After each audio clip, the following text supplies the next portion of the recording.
Pour cette première étape de la 15e édition de l'Africa Eco Race, c'est une spéciale inédite de 174 km qui attendait les concurrents entre Debdou et Tandrara sur des pistes roulantes avec des changements de direction fréquents. Et c'est avec des fourmis dans les jambes que les concurrents ont ainsi pris la piste.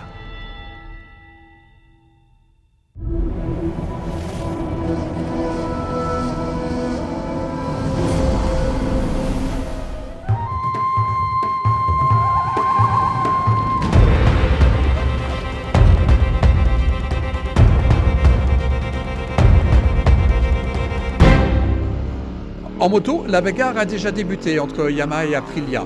Les deux officiels Yam terminent dans le top 3. Paul Tarès, qui s'était distingué lors de la dernière édition en terminant 5e, a déjà connu son lot de galères. L'Andorran a chuté, bêtement selon ses dires.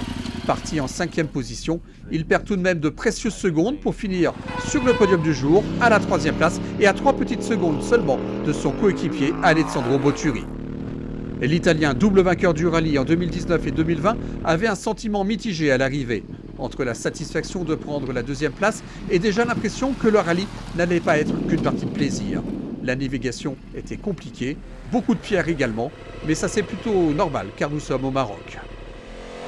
Parti en 2e position, Jacopo Cerutti a signé le scratch du jour. Il a trouvé que l'étape était superbe et finalement pas si difficile que cela. Pour sa première participation, l'Italien a pris beaucoup de plaisir au guidon de son Aprilia.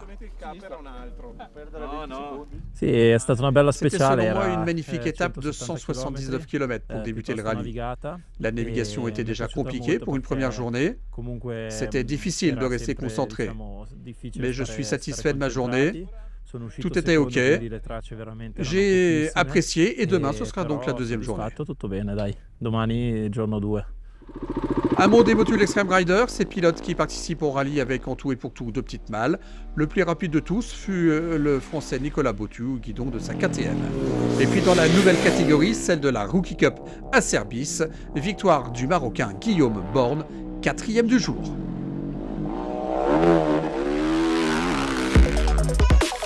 Au classement de cette première étape, qui est également le général, 2 Italiens aux 2 premières places. Jacopo Cerutti l'emporte devant Alessandro Botturi. 3e place pour Paul Tarès devant Guillaume Borne.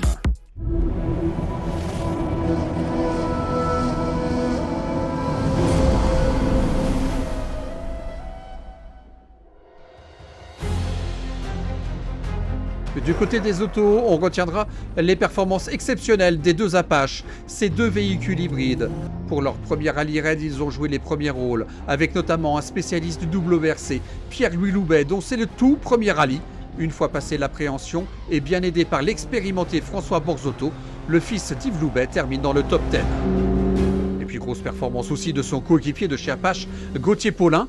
L'ancien vice-champion du monde de motocross, aujourd'hui capitaine de l'équipe de motocross française, avait le sourire à l'arrivée. Ses sensations furent excellentes. Les paysages, le rythme, la vitesse, tout lui a plu. C'était bien. Je m'attendais à plus cassant que ça. C'est vrai que dans la fin, il y avait des petites pistes où facilement on délestait des 4 roues, il fallait faire attention. Les petits passages d'oued qui étaient très cassants. Mais sinon, pour notre voiture, c'était bien. Ouais. Quand on est avec le système hybride, on n'est pas tout le temps en 4 roues motrices. Et c'est beaucoup sur les bas régimes où on consomme beaucoup de batterie puisqu'on a la traction en électrique. Et là, sur le rapide, on était toujours en 2 roues, donc beaucoup de plaisir et c'était bien pour notre voiture. Ouais.